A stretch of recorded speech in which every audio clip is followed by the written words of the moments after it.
You know, Diego, that this is Teacher Appreciation Week, and nobody here at WABC has talked about it. Right? Not you, Justin Ellick, not even Sid Rosenberg. Nobody. And it crystallized in my mindset earlier. I know that's kind of dangerous, anything that crystallizes in my mindset. But with Chancellor Banks being grilled on the Hill about anti-Semitism in our schools, our public school system. He's the head of the Department of Education, DOE. The acronym stands for Dumbest Organization Ever. And clearly anti-Semitism we saw in Hillcrest High School and in the old Sheepshead Bay High School. Yeah, I wonder if Larry David would recognize that, who went to Sheepshead Bay High School right over by Knapp Street. Not far from where Sid Rosenberg grew up. I don't think so. But I said to myself, why is it that nobody is talking about Teacher Appreciation Week when we are, in many instances, not only the product of our families, but the product of the teachers who guided us? And I know oftentimes people have... when they've traveled the time machine, they've always attributed whatever success they've had or staying out of trouble to a particular teacher or two. And I need the help of our audience here, Justin Ellick, because I'm on the time machine. And I'm going back to 1960 to St. Matthew's School right there, Utica Avenue, Eastern Parkway. The school is closed now. The parish is still open, mostly Haitian. And I was in first grade, 1960. Sister Ruth. Two things I'll never forget about Sister Ruth is there were 40 kids in the class. Some were advanced, some were mezze, poco, some were slow. But she kept everybody captivated. But there were three things that are most memorable. Number one, it was the election of JFK versus Richard Nixon. And as a Irish nun, a Josephite nun, she told us, you better go home and tell your parents to vote for JFK. He's the Irish Catholic guy. The other guy's the Protestant. If you don't, you're all going to hell. And I dutifully did that. And my parents said, we're voting for JFK anyway. You didn't have to tell us, Curtis. I said I had to. Sister Ruth told me. And then she insisted, as the Irish Josephite nun, that when I took a brief history exam, that I would write down that St. Brendan the Navigator discovered the New World and not Christopher Columbus, which I said would be suicidal if I went back to Canarsie with all the Supreme Cuisines. Ironically, my oldest sister, Alita, was going to St. Brendan's High School at that time in Sheepshead Bay. See how we go full circle? And then also, I'll never forget, the Mother Superior marched into the first grade class, and it was collective guilt because one of the young whippersnappers had stolen some Lay's potato chips in a nearby grocery store. Naturally, you wore a uniform. Ours were gray slacks and maroon. So the guy came in. He was looking to identify the culprit. And as Sister Ruth told us, there would be collective responsibility here. You all are going to have to pay for the actions of your one fellow classmate, whether you rat him out or not. I need to know what happened to Sister Ruth. I know that the Josephite nuns out in Brentwood, Central Islip, in Long Island, that was their retirement home. I visited them years ago when we were battling MS-13 as the guardian angels. Nobody has ever told me whatever happened to Sister Ruth. Number two, the greatest teacher that I ever had was Alan Topol. And he was my fifth grade teacher.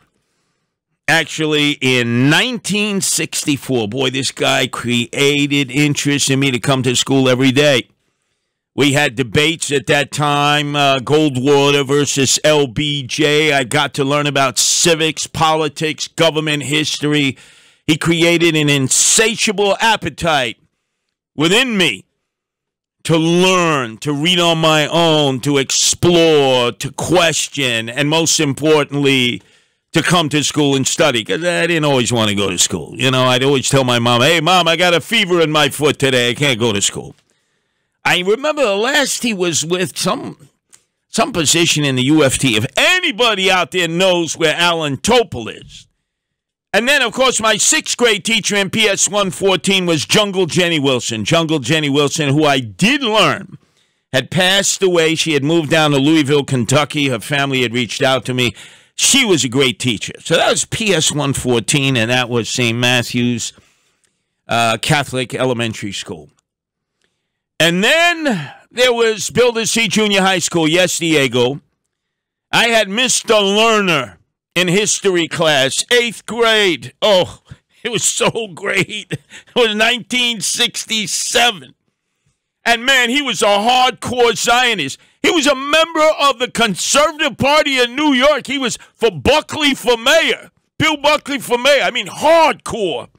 Plus, he ran the cafeteria, man. Nobody messed with Mr. Lerner because, you know, everybody grouped up with their own groups, the blacks with the blacks, the Cousins with the Cousins, the Jewish kids with the Jewish kids because the Italians and the blacks picked on the Jewish kids. Mr. Lerner, proud Zionist Jew, said, "You picking on Jews? I'm going to kick you in your ass." And he did. Tough. And so it's the start of the 6-Day War. Yeah, one of the many wars in which Israel's enemies were attacking them. In this case, I remember, it was Egypt, Jordan, Syria, and he'd bring in to the history class from the AV squad, you know, AV, later on in life, they would all be dropping acid. What is that? Audio-visual squad, right? They had one of all these beat-up TVs. He plugged it in, and we watched from the Golan Heights, the Israeli commandos in their tanks fighting off the Syrian tanks. Every day he'd bring it in there. He was pro-Zionist, pro-Israel, pro-America, conservative. And guess what? He was a great teacher. And then after I got kicked out of Brooklyn Prep, you've heard that story before, the Jesuits signed their boots on my backside, and I never looked back. I had to go for like a month or two to Canarsie High School. You know, they say, get your Regents credits, and then you can go on to college. So I went there for about a month or two. I went to history class, and I had a communist teacher. Yeah, oh yeah, Diego, a self-professed communist teacher, Mert Chernoff. He was great. I remember I'm sitting in class, and he's singing the ballad of Joe Hill, and he's crying. And he's telling us about the struggles during the Depression, the communists, the socialists. It was magnificent. He was a great teacher. Absolutely great teacher. I think I ended up dating his daughter twice there. They lived in Rochdale. Yeah, oh, communist girls the best. They didn't have any prohibitions. And they used birth control. I'll just say that. Whereas the Catholic schoolgirls, especially the Irish girls, there was no such thing as birth control. You can forget about that. But anyway, I wonder whatever happened to Mert Chernoff. I had a panoply of different great teachers, men and women, conservatives, communists, religious, secular. I really benefited from all of them. Look, I had a great family. I had great role models. My father, Chester, and my mother, Francesca, no longer with us. There's no doubt about that. But it was really teachers, and I know for a lot of you, there are a special teacher or teachers in your life. Please, get involved. Man, this is Teacher Appreciation Week, and nobody is mentioned here at WABC. I need to find whatever happened to Sister Ruth at St. Matthew's. Whatever happened to Alan Topo at PS 114? I know what happened to Jungle Jenny Wilson in 5th grade. Whatever happened to Mr. Lerner at Builder C Junior High School? And, of course, Mert Chernoff, the communist teacher in Canarsie High School who was living in the Rochdale housing.